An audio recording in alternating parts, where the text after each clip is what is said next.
So, you chose to be one of those guys. You chose to take responsibility. You chose to drive. Hello there, tin cans.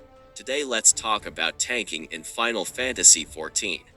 Currently there are 4 tanks in 14, 2 available from the start.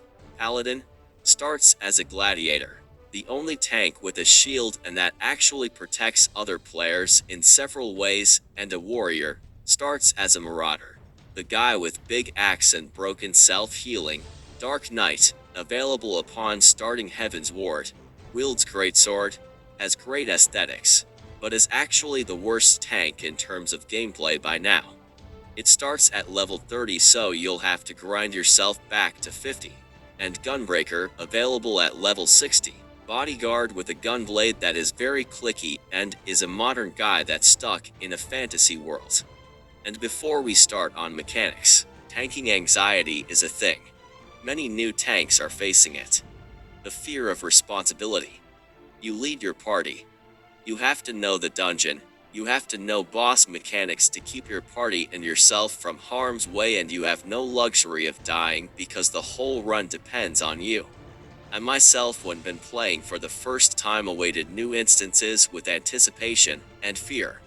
Unironically, before every dungeon I watched guides. But now 14 has the means to deal with your tanking anxiety. Duty support. NPCs won't complain about you dying constantly, you being a sponge, or your baby pulls. You will learn all the mechanics too. Thankfully, every MSQ dungeon is doable in duty support now. Now on to basics. In ARR dungeons, everything is easy. First, tanking stance. You pop it on manually every single time in the beginning of a dungeon. If you for some reason forgot it, don't worry, your party won't likely wipe right away. But you will still feel embarrassed, so just do not forget to avoid emotional damage. When you get to the pack of mobs, use your O attack to grab them all and spam it until the pack is cleared. When there is 1 or 2 mob left, finish them with single target attacks. No reason to keep hitting a single mob with O's. Easy. In 14 it is normal practice to pull several packs and O them down for faster runs. While there can be different situations, golden rule is to grab 2 packs. This is what you and your healer can handle without breaking a sweat. When tanking the boss, all you need to do for now is to turn it away from your party, so they won't get cleaved along with you and can scratch its back more efficiently. In lower level dungeons, bosses' attacks are telegraphed and not deadly, so you won't need any mechanics knowledge for now. But how does tanking look like after R? You become a big boy upon reaching Heaven's Ward. You now have buttons to press. Because of harmonization of classes, core gameplay of all the tanks is mostly the same. Let's look at skills you will use the most. Every tank has 2 personal long-lasting main defensive skills that reduce damage you take. Usually they're used for trash pulls. Additional 2 unorthodox mitigation skills in case your deeps can't handle the pack in time and you need to survive some more, or when one mitigation just isn't enough. Arm's length lowers enemies' attack rate. 2 party-wide mitigation skills against unavoidable mechanics. Reprisal is the attack reduction debuff on enemies and especially helpful in alliance raids. A convenient short-timed mitigation for tank busters. But it's okay to use it all the time because it's on short cooldown. And in Warrior's case, it's the job-defining skill. The ultimate hard mitigation that allows you to survive a king-size pull of 3 or more packs, or boss attacks that may otherwise kill you. Interject to cancel some nasty mechanics. You can identify preventable mechanics by glowing cast bar. A stun for few seconds will do little on higher level bosses but works well on general mobs. Provoke to make you a priority target instantly. Shirk to share a portion of your aggro with a party member. For offense, you got your 1-2-3 single target combo, 1-2-0 combo, ranged shot for pulling. It also generates more aggro than other skills. Charge into target, a GCD single target, and O attacks that require resources.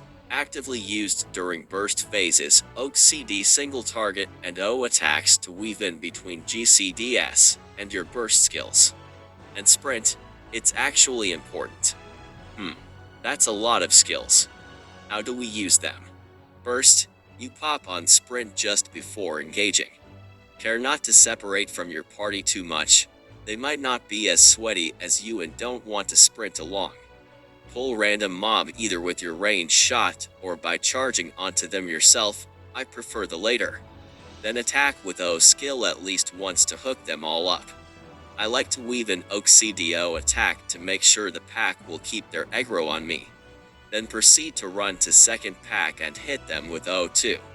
When you hit the wall, find a good spot to tank the pack with enough space to dodge telegraphed attacks.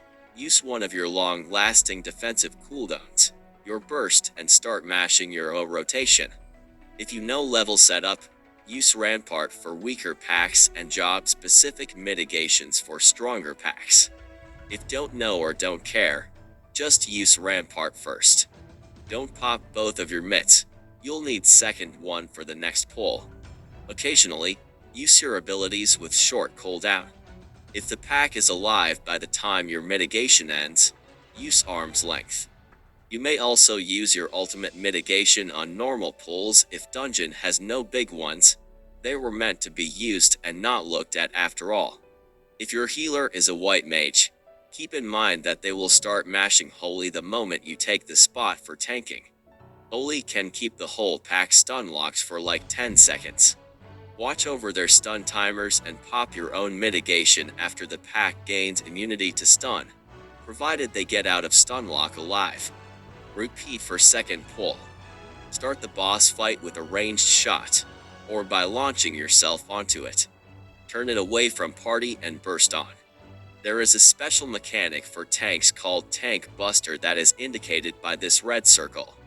It does huge damage to you and likely one-shots any other non-tank job if they somehow catch it. Sometimes it is an O attack, so always position yourself far from your party members. Use short cooldown mitigations to make it less painful. If you have Volan stacks or not at full HP, it can kill even you. So throw in your other mitigations to survive if needed. There are also mechanics that do unavoidable raid-wide damage no matter what. It takes a little experience to recognize them. They don't have telegraphs and take a bit longer to cast. Use party-wide mitigations during them. Keep an eye on your party members' HP and Volan stacks. You can help them by giving your targetable mitigations if they do not look healthy. Now let's talk about tanking in raids. 8-man fights require 2 tanks. One of them has to be a main tank and one is an off tank, and fighting over aggro is a special kind of sport. Most of tanks wish to assert dominance over other and be the main star in the raid. And you get to watch those two constantly provoking and rotating the boss, making local melees seethe. At least these kinds of tanks are good at doing damage because their rotation must be perfect to keep the boss on them over the other tank. Or some of them love to cheat by spamming ranged pull skill, as it does additional enmity. Those are the worst kind. But why would you fight for aggro? Why would you want boss to punch you and do those horrible tank busters to you? I'm but a small lizard. I don't want to be hit by this giant ugly paw and let it damage my glamour. Let the big strong tank in heavy armor do it. Introducing the off-tank role.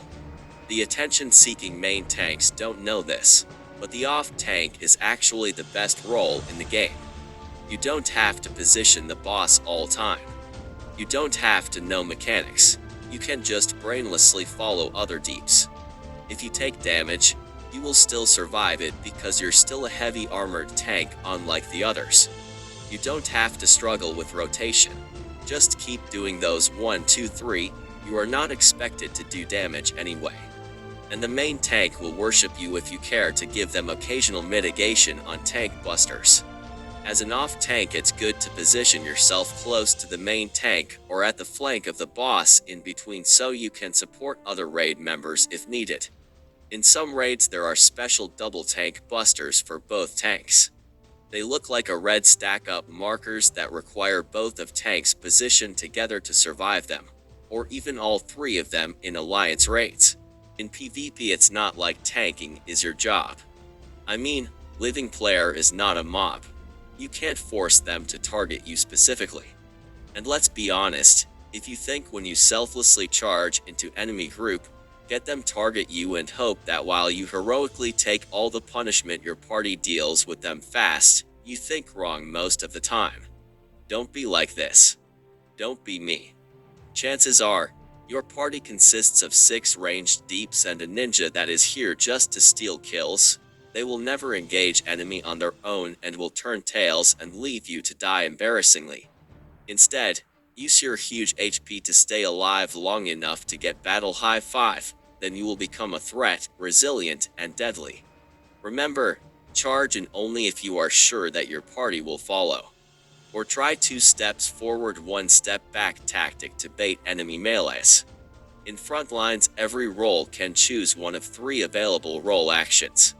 In our case it is Rampage, bow attack that increases enemies' damage taken, full swing that can break single enemy's guard or send them flying for quite far away if they are not guarded, and good old Rampart for more defense.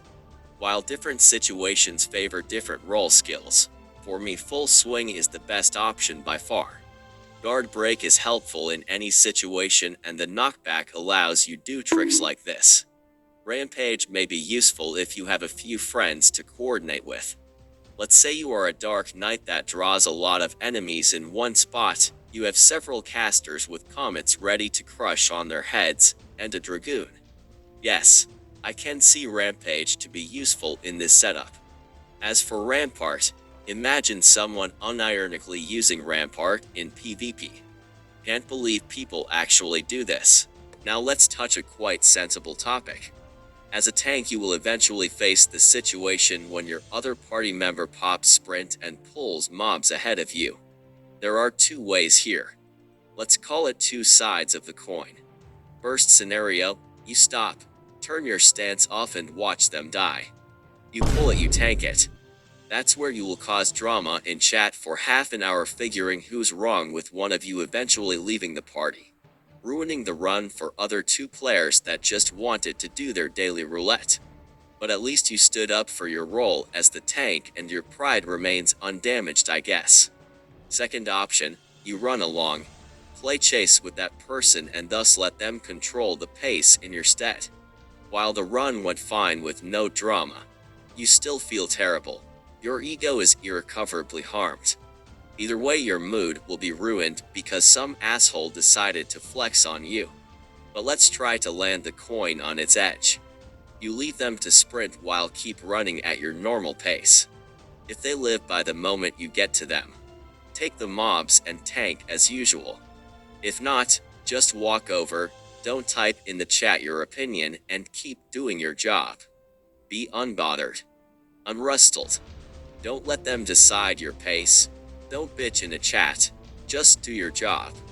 Remember, there are 2 more people in your party and your job is to walk them to the end of the dungeon. If there are 2 guys running ahead of you, then they are likely conspired and it's better to mitigate your emotional damage and follow them as they are the majority of party, provided the 4th member doesn't care. You can blacklist them after if it will make you feel better. The irony is, some of those guys are not the assholes but good tanks themselves and just trying to teach you how to be a good and fast tank too.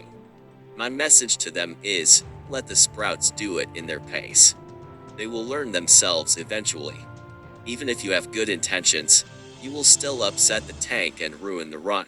Now let's answer the million gil question. Which one is the best tank? Paladin is the best tank for protecting your party members. You can sustain the party even without healers alive thanks to your own targetable heal. However, it's better to just prevent healers' death with cover. In raids I consider this job to be the best main tank because unlike others tanks' short cooldown skills, you cannot share Holy Sheltrin and heals from your burst with any other party member, and to fully utilize them you have to tank yourself. Great option for off-tank too because of said earlier abilities that Paladin actually can use on party and more movement freedom to use passage of arms more efficiently. Warrior is the undisputed king of dungeons because of how broken raw intuition is, and bloodwetting is a straightforward cheat code. I mean, how can you justify this? For some jobs this is their ultimate abilities. For Warrior, it's just a skill on a short cooldown. And there is Equilibrium as a red button in case of emergency. Warrior is the best at self-sustaining but can do little to help out the party. Nascent Flash exists but it is rarely enough to support your party members when there is only a single boss to heal from. During trash pulls warriors are stupidly immortal and during the boss fights they secretly hope the party will wipe so they can carry the fight alone to massage their ego. It is proven that you can literally solo most of the game as a warrior. Gunbreakers are not that good at survivability but thanks to buffed Heart of Corundum, targetable Reagan and constant 1-2 combo can somewhat sustain themselves and a party on 50% HP if things go hairy. They are fine off tanks because they can support main tank with Heart of Corundum on tank busters. And the Dark Knights are just deeps that can keep enemies target on them. TBN while being a great ability is not enough to consistently maintain your party alive should you lose your healer. Best ability against tank busters though, every main tank would like their partner to be a Dark Knight for this. Ablation is an okay targetable damage reduction too I guess, if those 10% somehow matter. While I've seen some really unkillable Dark Knights, rarely they are as reliable as other tanks. They are really fun in PvP due to how Salted Earth works here. So which one of them should you play? If you really are new or clueless or don't care. Firstly, Dark Knight, despite how much I trash talk them. It's the most enjoyable job to play MSQS. It has the most interesting job quest, sick aesthetics, edgy glamours are ones of the best in the game, and two-handed swords are always cool. Warrior is for gameplay. Don't remember if I told this already, but bloodwetting is broken. This skill alone makes you close to unkillable. Or if you want to roleplay as a barbarian. And the Fell Cleave. You'll never understand how satisfying it is to land Fell Cleave until you experience it yourself. Paladin if you are a person that cares about protecting your party, not just to stay alive yourself. And if you still think that you need a shield to be a tank nowadays. And play Gunbreaker if you're just tired of those medieval savages and want to be modern, or you like your rotation sweaty. And that's it. I hope I covered anything about tanks here. Keep your mitigations up. Your tin can polished and repaired, and see you next time.